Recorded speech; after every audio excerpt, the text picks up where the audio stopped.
Djibouti സിറ്റിയിൽ നിന്നും രാവിലെ ആരംഭിച്ച യാത്ര ഗ്രാൻഡ് ബറ മണലാരണ്യത്തിലൂടെ തുടരുകയാണ്. 6 പേരുണ്ട് വാഹനത്തിൽ. 2 സ്വദേശികളും 4 മലയാളികളും. ഗ്രാൻഡ് ബറയിലൂടെ ദീർഘമായ യാത്രയാണ്. ഇടയ്ക്കിടെ പൊടിക്കാറ്റുയരുന്ന മണലാരണ്യം. ഹൈവേയിൽ ലോറികളുടെ ഘോഷയാത്ര. ചരക്ക് കയറ്റിയ ലോറികൾ എത്യോപ്യ ലക്ഷ്യമാക്കി വലതുവശത്തുകൂടി പോകുമ്പോൾ ഇടതുവശത്തുകൂടി ജിബൂട്ടി പോർട്ടിലേക്ക് ഒഴിഞ്ഞ വണ്ടികൾ നീങ്ങുന്നു. ഇതാണ് ഈ റൂട്ടിലെ നിരന്തരമായ കാഴ്ച. മൗലൌദ് എന്ന ടൗണാണിത്. 1990-കൾ വരെയും 10-ൽ താഴെ കുടുംബങ്ങൾ മാത്രം വസിച്ചിരുന്ന ഒരു ഗ്രാമമായിരുന്നു മൗലൌദ്. പിന്നീട് എത്യോപ്യയ്ക്കും ജിബൂട്ടിക്കുമിടയിൽ സഞ്ചരിക്കുന്ന ലോറിക്കാരുടെ ഒരു ഇടത്താവളമായതോടെ അവിടം ഒരു ടൗണായി മാറുകയായിരുന്നു. 450 പേർ സ്ഥിരമായി വസിക്കുന്നുണ്ട് ഇപ്പോൾ മൗലൌദ് ടൗണിൽ. അവിടം പിന്നിടുമ്പോൾ വീണ്ടും മണൽക്കാടിന്റെ കാഴ്ചയായി. ഉരുണ്ട ലാവക്കല്ലുകൾ കൂടിക്കിടക്കുന്ന ഒരു ഭാഗത്തേക്ക് ഞങ്ങളെത്തി. അവിടെയൊന്ന് വണ്ടി നിർത്തിയിറങ്ങി. വിജനമായ ഒരിടം കാണുമ്പോൾ മലയാളികൾക്കുണ്ടാവുന്ന പ്രകൃതിയുടെ ചില വിളികളുണ്ടല്ലോ. ഓരോരുത്തരും കൽക്കൂട്ടങ്ങളിലേക്ക് കയറി. ഞാൻ ആ സമയം ഇവിടുത്തെ ഭൂമിയുടെ ഘടന ഒന്ന് പരിശോധിക്കാനിറങ്ങി. ലാവക്കല്ലുകളാണിത്. പൊട്ടിത്തകർന്നു കിടക്കുന്ന ലാവക്കല്ല്. ഏതോ കാലത്ത് ഈ പ്രദേശത്തിനുമേൽ ഒഴുകിപ്പടർന്ന് കട്ടയായ ലാവപ്പാളി പിന്നീടെന്നോ പൊട്ടിത്തകർന്ന് ഈ വിധമായതാണ്. പ്രത്യേകമായൊരു ഭൗമ പ്രതിഭാസത്തിന്റെ ഫലമായാവാം ലാവയുടെ വലിയ പാളി ഇങ്ങനെ ഉടഞ്ഞുപോയത്. 3 തരം ഭൂപ്രകൃതിയാണ് ജിബൂട്ടിക്കുള്ളത്. സമുദ്രതീരം, മരുപ്രദേശം ഉൾപ്പെടുന്ന പീഠഭൂമി, പർവ്വതപ്രദേശം എന്നിവയാണത്. ഇതിൽ മരുഭൂപ്രദേശം ലക്ഷക്കണക്കിന് വർഷങ്ങൾക്ക് മുൻപ് സജീവ അഗ്നിപർവ്വതങ്ങൾ നിറഞ്ഞ ഇടമായിരുന്നു. ആ അഗ്നിപർവ്വതങ്ങളിൽ നിന്ന് ഒഴുകിപ്പരന്ന ലാവ ഉറഞ്ഞ് ഭൂമിക്ക് മേൽ ഒരു കവചം പോലെ നിലകൊണ്ടു. പിന്നീട് ആ കവചം പൊട്ടിത്തകർന്നാണ് ഈ ഉരുളൻ കല്ലുകൾ രൂപപ്പെട്ടത്. കുന്നുകളിലും ചെരുവുകളിലും താഴ്വാരത്തുമെല്ലാം ഉരുളൻ കല്ലുകൾ നിരന്നു കിടക്കുന്നു. ഹൈവേയിലൂടെ ചരക്ക് ലോറികൾ നിരന്തരം നീങ്ങുന്നു. ഇത്തരം ഉൾച്ചെടികളാണ് മരുഭൂമിയിലുള്ളത്. പച്ചപ്പിന്റെ അംശം പോലുമില്ല.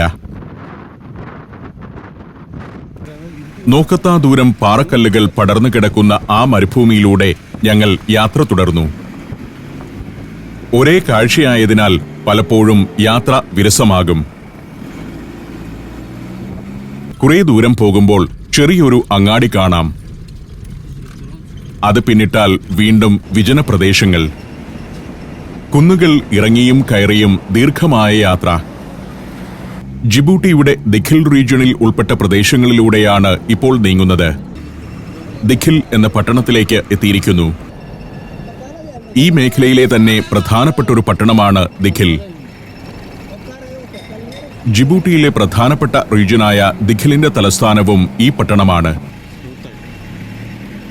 പട്ടണമെന്ന് പറയുമ്പോൾ നമ്മുടെ സങ്കല്പത്തിലുള്ളതല്ല ദിഖിൽ. ജിബൂട്ടി സിറ്റിയിൽ നിന്നും ഞങ്ങൾ 122 കിലോമീറ്റർ സഞ്ചരിച്ചു കഴിഞ്ഞു. ഇവിടെ നിന്നും ഇനി 12 കിലോമീറ്ററേ ഉള്ളൂ എത്യോപ്യയുടെ ബോർഡറിലേക്ക്. ഇതാണ് ഇവിടുത്തെ കെട്ടിടങ്ങളുടെ രൂപം. നല്ലതെന്ന് പറയാവുന്ന ഏതാനും കെട്ടിടങ്ങളേയുള്ളൂ. മറ്റുള്ളതെല്ലാം തകരം മേഞ്ഞതും ചുള്ളിക്കമ്പും ഷീറ്റും കൊണ്ട് മേൽക്കൂര ഉണ്ടാക്കിയതുമൊക്കെയാണ്. 4 ചതുരശ്ര കിലോമീറ്റർ വിസ്തൃതിയുള്ള പട്ടണമാണ് ദിഖിൽ. ഒരു വിദ്യാലയവും ഏതാനും വെയർഹൌസുകളുമൊക്കെയുണ്ട് പട്ടണത്തിൽ. ഭക്ഷണം കഴിക്കണം. വാഹനത്തിലുള്ള ജിബൂട്ടിക്കാർക്ക് ഭക്ഷണകാര്യത്തിലൊന്നും ഒരു വിട്ടുവീഴ്ചയുമില്ല. അവർക്ക് താല്പര്യമുള്ള ഒരു ഹോട്ടൽ ഇവിടെ അടുത്തെവിടെയോ ഉണ്ട്. അവിടേക്കാണ് സുരേഷ് വണ്ടി വിടുന്നത്. ടാർ ചെയ്തിട്ടില്ലാത്ത പാത. ഇതാണ് ദിഖിൽ പട്ടണത്തിന്റെ സാധാരണമായ കാഴ്ച. പൊടിപടലം നിറഞ്ഞ തെരുവുകൾ. ഇക്കാണുന്നതൊക്കെയാണ് പട്ടണത്തിലെ തെല്ല് ആഠ്യത്വമുള്ള കെട്ടിടങ്ങൾ. മുന്നിൽ ഒരു മോസ്കിന്റെ മിനാരം ഉയർന്നു നിൽക്കുന്നു. ജിബൂട്ടി എന്ന രാജ്യത്തെ തന്നെ 3ാമത്തെ വലിയ പട്ടണമാണ് ദിഖിൽ എന്നോർക്കണം. 1,00,000-ലേറെയാണ് ഇവിടുത്തെ ജനസംഖ്യ. ആഫ്രിക്കൻ ഉൾനാടുകളിലെ ഒരു പട്ടണം എങ്ങനെയിരിക്കുമെന്ന് കാണിക്കാനാണ് ഞാൻ ഇതെല്ലാം ചിത്രീകരിക്കുന്നത്.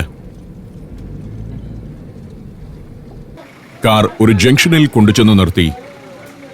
ചേലകൊണ്ട് ആകെ മൂടിപ്പുതച്ചു നടക്കുന്ന സ്ത്രീകൾ. തെരുവിൽ ആളുകളുണ്ട്.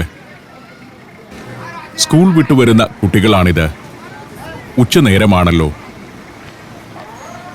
2 നൂറ്റാണ്ടായി മനുഷ്യവാസമുള്ള പ്രദേശമാണ് ദിഖിൽ. ചെറിയൊരു കാർഷിക പ്രദേശത്തെ ചുറ്റിപ്പറ്റിയാണ് ഇവിടെ ഒരു പട്ടണം വികസിച്ചത്. ജിബൂട്ടി എന്ന രാജ്യത്തെ തന്നെ അപൂർവം കാർഷിക പ്രദേശങ്ങളിലൊന്നാണ് ദിഖിൽ. പക്ഷേ വൻതോതിലുള്ള കൃഷിയൊന്നും ഇവിടെ നടക്കുന്നില്ല. ഇത്തരം ആടുകളെയാണ് ഇവിടുത്തുകാർ വളർത്തുന്നത്. ഇതിങ്ങനെ കാണുമ്പോൾ നമുക്കുണ്ടാകുന്ന വികാരം തന്നെയാവും നമ്മുടെ നാട് വൃത്തിയോടെ ഇട്ടില്ലെങ്കിൽ അവിടെ വരുന്ന വിദേശികൾക്കും ഉണ്ടാവുക. അത് മനസ്സിലാവണമെങ്കിൽ ഇത്തരം പട്ടണങ്ങൾ കാണണം. ഇതാണ് റെസ്റ്റോറന്റ്. അതിനകത്തേക്കാണ് ഇദ്രിസും മമാക്കിയും കയറിപ്പോയിരിക്കുന്നത്.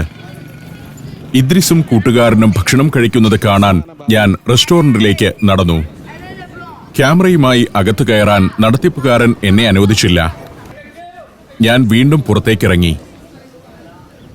1930കളിൽ ഫ്രഞ്ചുകാർ ദിഖിലിൽ ഒരു കോട്ടയും സൈനിക കേന്ദ്രവും സ്ഥാപിച്ചിരുന്നു. അതോടെയാണ് ഇവിടെയുള്ള ആളുകൾക്ക് ചെറിയ തോതിലെങ്കിലും വരുമാനമുണ്ടായി തുടങ്ങിയത്. ജിബൂട്ടി പോർട്ടിനും എത്യോപ്യയിലെ അഡിസ് അബാബയ്ക്കുമിടയിലെ ട്രേഡ് റൂട്ടിന്റെ സംരക്ഷണാർത്ഥമായിരുന്നു ഫ്രഞ്ചുകാർ ദിഖിലിൽ സൈനിക കേന്ദ്രം സ്ഥാപിച്ചത്. ജിബൂഷ്യൻ സുഹൃത്തുക്കൾ ഭക്ഷണം കഴിച്ചു വന്നു. ഞങ്ങൾ യാത്ര തുടരുകയാണ്. ഇസാ ഗോത്രവും അഫാർ ഗോത്രവുമുണ്ട് ഈ പട്ടണവാസികളിൽ. ദിഖിലിലെ ഒരു മാർക്കറ്റാണ് ഇക്കാണുന്നത്. ടാർ റോഡില്ല ഇവിടെയെങ്ങും. മെയിൻ ഹൈവേ മാത്രമാണ് ടാർ ഇട്ടതായുള്ളത്. ഒന്നിനും ഒരു ചന്തമില്ല. ഇത് ദിഖിലിന്റെ മാത്രം കാര്യമല്ല. ആഫ്രിക്കൻ ഉൾനാടുകളിലെ ജനവാസ കേന്ദ്രങ്ങൾ മിക്കതും ഇങ്ങനെയാണ്. ദരിദ്ര ആഫ്രിക്കൻ രാജ്യങ്ങളിലെ പട്ടണങ്ങൾക്കെല്ലാം ഒരേ മുഖമാണുള്ളത്. ഒരു യുദ്ധത്തിൽ ഭാഗികമായി തകർന്നതെന്ന് തോന്നുന്ന പട്ടണം. വീടുകളും പൊതുസ്ഥാപനങ്ങളും ബാങ്കുകളുമെല്ലാം ഉണ്ട് തെരുവോരത്തെ കെട്ടിടങ്ങളിൽ. ജിബൂട്ടിക്കാരുടെ കാഴ്ചപ്പാടിൽ വലിയൊരു പട്ടണം തന്നെയാണ് ദിഖിൽ. ഒരു ഭാഗത്തെത്തുമ്പോൾ കുറെ കല്ലുകൾ പല കൂനകളായി കൂട്ടിവെച്ചിരിക്കുന്ന ഒരു മൈതാനം കാണാം. അതിവിടുത്തെ ഖബർസ്ഥാനാണ്. ആ ഓരോ കൂനയ്ക്ക് ചുവട്ടിലും ഒരു ജിബൂട്ടിക്കാരൻ അന്ത്യനിദ്ര കൊള്ളുന്നുണ്ട്. ഇവിടെ വെച്ച് ഹൈവേയിലൂടെയുള്ള ഞങ്ങളുടെ യാത്ര അവസാനിക്കുകയാണ്. വഴിയില്ലാ വഴിയിലൂടെ വേണം ഇനി 100 കിലോമീറ്ററുകൾ പോകാൻ. ഹൈവേ നേരെ എത്യോപ്യയുടെ ബോർഡറിലേക്കും അവിടെ നിന്നും അഡിസ് അബാബയിലേക്കും നീണ്ടുകിടക്കുകയാണ്. ഈ വഴി പക്ഷേ അങ്ങനെയല്ല. മമാക്കിക്കാണ് വഴിയറിയുക. അയാൾ നടുവിലെ സീറ്റിലേക്ക് കയറി വന്നു. ഇത് നിരവധി ഗ്രാമങ്ങളിലേക്കും ടൂറിസ്റ്റ് കേന്ദ്രങ്ങളിലേക്കുമുള്ള പ്രധാന പാതയാണ്. ഒരു സ്റ്റേറ്റ് ഹൈവേ എന്നു തന്നെ വിശേഷിപ്പിക്കാം. ജിബൂട്ടിയുടെ തെക്കു പടിഞ്ഞാറേ ഭാഗത്തെ വലിയൊരു പ്രദേശത്തേക്കുള്ള പ്രധാന പാത ഇതാണ്. മെയിൻ ഹൈവേ കഴിഞ്ഞാൽ ജിബൂട്ടിയുടെ മിക്കവാറും പാതകളുടെ അവസ്ഥ ഇതാണ്. അരനൂറ്റാണ്ടിനപ്പുറം എസ്.കെ. പൊറ്റക്കാട്ട് ആഫ്രിക്കൻ രാജ്യങ്ങളിലൂടെ സഞ്ചരിച്ചപ്പോൾ അവിടെ കണ്ട പാതകളും ഇങ്ങനെ തന്നെയായിരുന്നിരിക്കാം. ഈ കടന്നുപോകുന്ന ഭാഗത്തിന് മറ്റൊരു പ്രത്യേകത കൂടിയുണ്ട്. ദിഖിലിലെ എയർപോർട്ടാണിത്. ചെറുവിമാനങ്ങൾ വന്നിറങ്ങുക ഈ എയർ സ്ട്രിപ്പിലാണ്. ദിഖിൽ എയർപോർട്ട് എന്നു തന്നെയാണ് ഇവിടം അറിയപ്പെടുന്നത്. മമാക്കിയും ഇദ്രിസും അക്കാര്യം പറഞ്ഞപ്പോൾ എനിക്ക് വിശ്വാസം വന്നിരുന്നില്ല. പക്ഷേ ഇന്റർനെറ്റിൽ പരിശോധിച്ചപ്പോൾ സംഗതി ശരിയാണ്. ദിഖിൽ എയർപോർട്ട് തന്നെയാണിത്. വല്ലപ്പോഴുമേ വിമാനം വരികയുള്ളൂ. അത് സൈന്യത്തിന്റെ വിമാനമോ ടൂറിസ്റ്റുകളുമായി എത്തുന്ന ചാർട്ടേഡ് ഫ്ലൈറ്റോ ആവാം.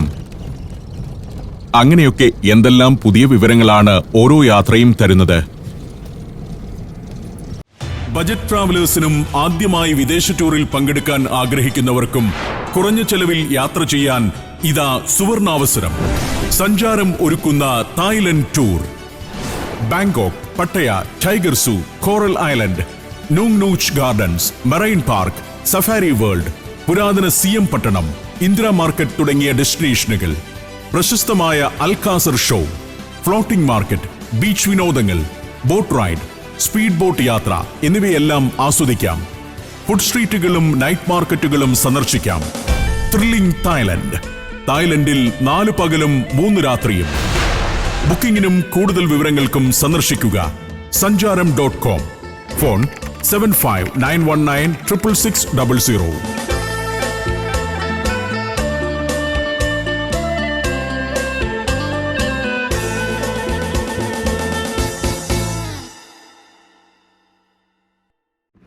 വീണ്ടും പരന്ന മരുഭൂമിയിലൂടെയായി യാത്ര.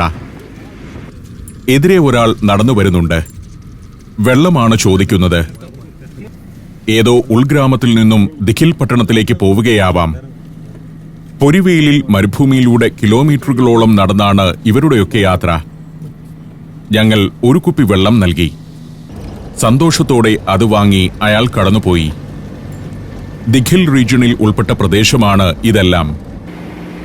എത്യോപ്യയിലെ സൊമാലി, അഫാർ റീജിയനുകളോട് ചേർന്ന് കിടക്കുന്ന പ്രദേശം. അതുകൊണ്ട് തന്നെ എത്യോപ്യയിൽ അഫാറികളും സൊമാലികളും തമ്മിൽ സംഘർഷമുണ്ടാവുമ്പോൾ അവിടെ നിന്നുള്ള അഭയാർത്ഥികൾ ഏറ്റവും അധികം എത്തുക ദിഖിൽ റീജിയനിലേക്കാണ്. മമാക്കി കൂടെയില്ലെങ്കിൽ മരുഭൂമിയിലെ ഞങ്ങളുടെ യാത്ര പ്രതിസന്ധിയിലാവും. മരുഭൂമിയിൽ പല പല പാതകളുണ്ട്. മമാക്കി വിരൽ ചൂണ്ടുന്നതിനനുസരിച്ചാണ് സുരേഷ് ഓരോ വഴിയിലേക്കും കാർ തിരിക്കുന്നത്. സ്ഥലപരിചയമില്ലാത്ത ആർക്കും ഒരു എത്തും പിടിയും കിട്ടില്ല. വാഹനങ്ങൾ പോയ പല ചക്രച്ചാലുകൾ കാണും. അതിൽ ഏതിലൂടെയാണ് കാർ വിടേണ്ടതെന്നറിയാനാണ് മമാക്കിയെ മുന്നിലേക്ക് കയറ്റിയിരുത്തിയിരിക്കുന്നത്. ചിലയിടത്ത് ഇങ്ങനെ ഒറ്റപ്പാതകളാണ്. അങ്ങനെ നീങ്ങവേ ഇതാ ഇവിടെ ഒരാൾ. ഒരു ഒട്ടകപ്പക്ഷി, ആൺപക്ഷിയാണ്. കുറച്ചപ്പുറം ഒരു പെൺപക്ഷിയും നിൽപ്പുണ്ട്. ആൺപക്ഷിയോടൊപ്പം ഏതാനും കുഞ്ഞുങ്ങൾ. അച്ഛന്റെ കാൽവെപ്പിനൊപ്പം അവ ഓടുന്നു. കുടുംബമായി ജീവിക്കുന്നവരാണ് ഒട്ടകപ്പക്ഷികൾ. ഈ മരുഭൂമിയിൽ ഒട്ടകപ്പക്ഷികൾ മാത്രമല്ല, മറ്റു പല വന്യജീവികളുമുണ്ട്. ആഫ്രിക്കൻ വൈൽഡ് കാറ്റ്, ബ്ലാക്ക് ബാക്ക്ഡ് ജാക്കൾ, ചിലതരം മാനുകൾ എന്നിവയെല്ലാം അതിൽ ഉൾപ്പെടുന്നു. 1.5 ആൾ പൊക്കമുണ്ട് ഒട്ടകപ്പക്ഷിക്ക്. ഞങ്ങളുടെ വാഹനം കണ്ട് അതങ്ങനെ അകന്നു പോവുകയാണ്. പെൺപക്ഷിയും സമീപം തന്നെയുണ്ട്. പെണ്ണിന് ചാരനിറമാണ്. കറുപ്പും തവിട്ടും നിറങ്ങളിലുള്ള തൂവലുകൾ അണിഞ്ഞ ആണിനാണ് ഇവരിൽ സൗന്ദര്യം. ലോകത്തെ ഏറ്റവും വലിയ പക്ഷി. ആണും പെണ്ണും മാറി മാറി അടയിരുന്നാണ് അവർ മുട്ടകൾ വിരിയിക്കുക. ഒട്ടകപ്പക്ഷിയുടെ കാഴ്ചയിൽ നിന്നും ഞങ്ങൾ യാത്ര തുടർന്നു. ഇവിടെ പാതയൊന്ന് വൃത്തിയാക്കാൻ ശ്രമം നടന്നിട്ടുണ്ടെന്ന് തോന്നുന്നു. കുറച്ചു ദൂരം പിന്നിട്ടപ്പോൾ അല്പം ആളനക്കമുള്ള ഒരു പ്രദേശത്തേക്കെത്തി. ഇവിടെ ഒരു ഗ്രാമമുള്ളതിന്റെ സൂചനകളുണ്ട്. കുറച്ചു പച്ചപ്പും. അസൈല എന്ന ഗ്രാമമാണിത്. അഫാർ ഗോത്രക്കാരുടെ ഗ്രാമമാണ് അസൈല. കല്ലുപടുത്തതും കാട്ടുകമ്പുകൾ കൊണ്ടുണ്ടാക്കിയതുമായ ഏതാനും കുടിലുകൾ. ഇതാണ് ഗ്രാമത്തിന്റെ കാഴ്ച. ഇവിടെ എങ്ങനെ മനുഷ്യജീവിതം സാധ്യമാകുന്നു എന്ന് സംശയിച്ചു പോകും. വാഹനം കാണുമ്പോൾ കുട്ടികൾ ഓടിവരുന്നു. വല്ലപ്പോഴുമാണ് ഇതുവഴി ഒരു വാഹനം വരുന്നത്. അപൂർവമായി സിമന്റ് കട്ട കെട്ടിയ വീടുകളുമുണ്ട്. ചക്രമില്ലാത്ത പഴഞ്ചൻ വണ്ടികൾ. യുദ്ധത്തിലോ ഭൂകമ്പത്തിലോ തകർന്നുപോയ ഒരു ജനവാസ കേന്ദ്രത്തിന്റെ ശേഷിപ്പുകളാണെന്ന് തോന്നും ഗ്രാമം കണ്ടാൽ. 600ഓളം ആളുകൾ വസിക്കുന്നുണ്ട് അസൈല ഗ്രാമത്തിൽ. ചരിത്രത്തിൽ പ്രാധാന്യമാർന്ന സ്ഥാനമുണ്ട് ഈ പ്രദേശത്തിന്. 7000 വർഷം മുൻപ് ഈ മരുഭൂപ്രദേശം കേന്ദ്രീകരിച്ച് ഒരു സംസ്കാരം വികസിച്ചിരുന്നു എന്നാണ് ഗവേഷണങ്ങൾ വ്യക്തമാക്കുന്നത്. അക്കാലത്ത് ഉപയോഗത്തിലിരുന്ന ചില പാത്രങ്ങളുടെയും ആയുധങ്ങളുടെയും ശേഷിപ്പുകൾ ഇവിടെ നിന്നും ഗവേഷകർ കണ്ടെടുത്തിട്ടുണ്ട്. കല്ലുകൊണ്ടും മൃഗങ്ങളുടെ എല്ലുകൊണ്ടുമുള്ള ഉപകരണങ്ങൾ അതിൽ ഉൾപ്പെടുന്നു. പുതിയ കാലത്താകട്ടെ സാധാരണമായ ഒരു ആഫ്രിക്കൻ ഉൾഗ്രാമത്തിന്റെ ഭാവങ്ങൾ തന്നെയാണ് അസയിലേക്കുമുള്ളത്. ഇവിടെ അത്ഭുതങ്ങളൊന്നുമില്ല, കലയില്ല, ഭക്ഷണ വൈവിധ്യമില്ല, വെറും ജീവിതം മാത്രം. മണലാരണ്യത്തിലെ ജീവിതം. ഗ്രാമത്തിലെ ജനറേറ്റർ സ്റ്റേഷനാണ് അക്കാണുന്നത്. അവിടെ ഉൽപ്പാദിപ്പിക്കുന്ന വൈദ്യുതി രാത്രിയിൽ നിശ്ചിത സമയത്തേക്ക് ഗ്രാമത്തിലെ വീടുകളിലേക്ക് നൽകുന്നു. ആ സമയത്താണ് ഇവിടെയുള്ളവർ മൊബൈൽ ഫോൺ ചാർജ് ചെയ്യുകയും വൈദ്യുതി വേണ്ട മറ്റ് ആവശ്യങ്ങൾ നിറവേറ്റുകയും ചെയ്യുക. ഇടയ്ക്കിടെ സംഘർഷങ്ങൾ ഉണ്ടാവാറുണ്ട് ഇത്തരം ഗ്രാമങ്ങളിൽ. ഗോത്രങ്ങൾ തമ്മിലുള്ള പോരാണ് അതിലൊന്ന്. അഫാർ ഗോത്രക്കാരും സൊമാലികളും തമ്മിലാണ് ഏറ്റുമുട്ടൽ. അസൈല ഗ്രാമത്തിൽ വണ്ടിയൊന്ന് നിർത്തി. ഒരു ഗ്രാമീണൻ തന്റെ കുട്ടിയെയും എടുത്തുകൊണ്ട് അരികിലേക്ക് വന്നു. ഇയാൾക്ക് ഇംഗ്ലീഷ് അറിയാം. അഫാർ ഗോത്രക്കാരനാണ്. അയാൾ കുറെ വിശേഷങ്ങളൊക്കെ പറഞ്ഞു. ഇതിനിടെ മമാക്കി വണ്ടിയിൽ നിന്നിറങ്ങി ഗ്രാമത്തിലെ വീടുകൾക്കിടയിലൂടെ നടന്നുപോയി. ഇവിടെ വണ്ടി നിർത്തിയത് തന്നെ അതിനുവേണ്ടിയാണ്. മമാക്കിയുടെ അമ്മാവന്റെ വീട് അടുത്തുണ്ട്. ഒരു തോക്കെടുത്തുകൊണ്ടുവരാനാണ് മമാക്കി പോയിരിക്കുന്നതെന്ന് ഇദ്രിസ് പറഞ്ഞു. വിദൂര ഗ്രാമത്തിലേക്കാണല്ലോ പോകുന്നത്. രാത്രി തങ്ങുന്നതും അവിടെ തന്നെ. അപ്പോൾ ഒരു തോക്ക് കൈവശമുള്ളത് നല്ലതാണ്. ഗ്രാമത്തിലെ കുട്ടികൾ ഞങ്ങളുടെ വാഹനത്തിനു ചുറ്റും വന്നു കൂടിക്കഴിഞ്ഞു. അഫാർ ഗോത്രത്തിലെ പുതുതലമുറ. ഇന്നൊരു ഞായറാഴ്ചയാണ്, ആഴ്ചയുടെ ആദ്യ ദിനം. പഠിതാക്കളായിരുന്നെങ്കിൽ ഇവരെല്ലാം ഈ സമയം സ്കൂളിലായിരിക്കേണ്ടതാണ്. ലോകത്തിന്റെ ഏതോ ഒരു കോണിൽ ഇങ്ങനെയും കുറെ കുട്ടികൾ. നമ്മുടെ ചിന്തകളിലൊന്നും ഇവർ ഒരിക്കലും എത്താറില്ലല്ലോ. നമ്മുടെ കുട്ടികളും ഇങ്ങനെയുള്ള ജീവിതങ്ങളെക്കുറിച്ച് ഓർക്കാറുണ്ടാവില്ല. മരുഭൂഗ്രാമത്തിൽ ഇവർ എങ്ങനെ ജീവിക്കുന്നെന്ന് അറിയുന്നുമില്ല. ആടുവളർത്തലാണ് ഇവരുടെ ഒരു പ്രധാന ഉപജീവന മാർഗം. ഈ ആടുകളുടെ കൊമ്പിന് ഒരു പ്രത്യേകതയുണ്ട്. നീണ്ടുവളഞ്ഞ കൊമ്പുകളാണത്. അല്പം മുൻപ് ഞങ്ങളുടെ വാഹനത്തിനരികിലേക്ക് വന്നയാളുടെ കുഞ്ഞിന് എന്റെ ക്യാമറ കണ്ടപ്പോൾ കൗതുകമായി. വെള്ളമില്ലാത്ത ഒരു ഗ്രാമം. ആഴ്ചയിൽ 1-2 ദിവസം ടാങ്കർ ലോറികളിൽ വെള്ളമെത്തും. ഓരോ കുടുംബത്തിനും നിശ്ചിത അളവിൽ മാത്രമേ വെള്ളം ലഭിക്കൂ. അത് പ്രധാനമായും കുടിവെള്ളമായാവും ഉപയോഗിക്കുക. ഗ്രാമത്തിൽ ധാരാളം ആടുകളുണ്ട്. ബഹുഭാര്യാത്വം സർവ്വസാധാരണമാണ് ഗ്രാമങ്ങളിൽ. ഓരോ വീട്ടിലും കുറേയേറെ കുട്ടികളുണ്ട്. എന്റെ കൂടെയുള്ള ഇദ്രിസിന് തന്നെ 12 കുട്ടികളുണ്ടെന്ന് പറഞ്ഞിരുന്നു. പണ്ട് മരുഭൂഗ്രാമങ്ങളിലെ വീടുകളുടെ രൂപം ഇങ്ങനെയായിരുന്നു. ഇന്ന് ആടുകളെ സൂക്ഷിക്കുന്ന കൂടാണത്. മരുഭൂമിയിൽ തളിർക്കുന്ന പുൽനാമ്പുകൾ തിന്നാണ് ആടിന്റെ ജീവിതം. എല്ലാ വീടിനോടും അനുബന്ധിച്ചുമുണ്ട് ഇത്തരം ചുള്ളിക്കമ്പ് കൂടുകൾ. ഇവിടെ ഒരു വേലിക്കെട്ടുണ്ട്. ഒരാളുടെ വീടിനോടനുബന്ധിച്ചുള്ള തൊടി എന്ന് വിശേഷിപ്പിക്കാം. കൂടുതൽ ആടുകളുള്ള കുടുംബമാവാം. അഫാറികളും സൊമാലികളും വിരുദ്ധ ഗോത്രങ്ങളാണെങ്കിലും അവരുടെ ഗ്രാമങ്ങൾ ഏതാണ്ട് ഒരേപോലെയാണ്. ഒരു വീടിന്റെ ജനാലയ്ക്കൽ 2 കൈകൾ ആദ്യം പ്രത്യക്ഷപ്പെട്ടു. പിന്നെ 2 കണ്ണുകളും. അത് പെട്ടെന്ന് അപ്രത്യക്ഷമായി. ഇദ്രിസിന് ക്ഷമകെട്ടു. അങ്ങനെ നിൽക്കവേ അതാ തോക്കെടുക്കാൻ പോയവൻ വെറും കൈയോടെ വരുന്നു. തോക്ക് കിട്ടിയിട്ടില്ല. തോക്ക് വീട്ടിലുണ്ട്. പക്ഷേ അമ്മാവൻ സ്ഥലത്തില്ല. അമ്മായിയാകട്ടെ മമാക്കിക്ക് തോക്ക് നൽകാൻ കൂട്ടാക്കിയതുമില്ല. അമ്മായിയുമായി മുട്ടൻ വഴക്കുണ്ടാക്കി അവരെ കുറെ ചീത്ത വിളിച്ച ശേഷമുള്ള വരവാണിത്. ഗ്രാമത്തിൽ നിന്നും യാത്ര തുടരുമ്പോൾ തോക്കില്ലെങ്കിലും പ്രശ്നമില്ല, നമ്മൾ 5-6 പേരുണ്ടല്ലോ എന്നൊക്കെ പറഞ്ഞ് ഞങ്ങൾ മമാക്കിയെ ആശ്വസിപ്പിച്ചു.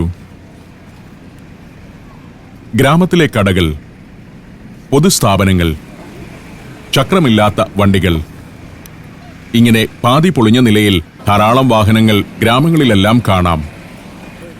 അസൈല ഗ്രാമത്തിലെ വീടുകൾക്കിടയിലൂടെ യാത്ര തുടരുകയാണ്. ഒരു ഗ്രാമമുഖ്യന്റെ കീഴിലാണ് ഇത്തരം ഓരോ ഗ്രാമവും പുലരുന്നത്. അഫാർ ഗോത്രത്തിൽ തന്നെ പ്രധാനമായും 2 വിഭാഗങ്ങളുണ്ട്. അസൈമാര എന്നും അഡോയിമാര എന്നും അവർ അറിയപ്പെടുന്നു. അസൈമാരകൾ സമൂഹത്തിലെ ഉന്നത കുലമാണ്. അടൈമാരകളാണ് ഇത്തരം ഗ്രാമങ്ങളിൽ കൂടുതലായുമുള്ളത്. വീണ്ടും മരുഭൂമിയിലൂടെയായി യാത്ര. പരന്ന മണൽപ്പരപ്പ് മാത്രം. അതിലൂടെ മമാക്കിയുടെ ചൂണ്ടുവിരൽ കാട്ടുന്ന ദിശ നോക്കി സുരേഷ് കാർ വിടുകയാണ്. ഞങ്ങൾ 6 പേരുടെയും ദിശ നിശ്ചയിക്കുന്നത് മമാക്കിയാണ്.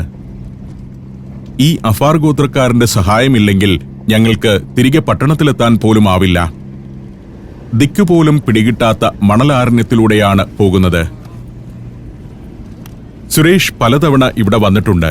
പക്ഷെ വഴികൾ വലിയ നിശ്ചയമില്ല. ചിലയിടത്തെത്തുമ്പോൾ ഇങ്ങനെ ചില വഴിത്താരകൾ കാണാം.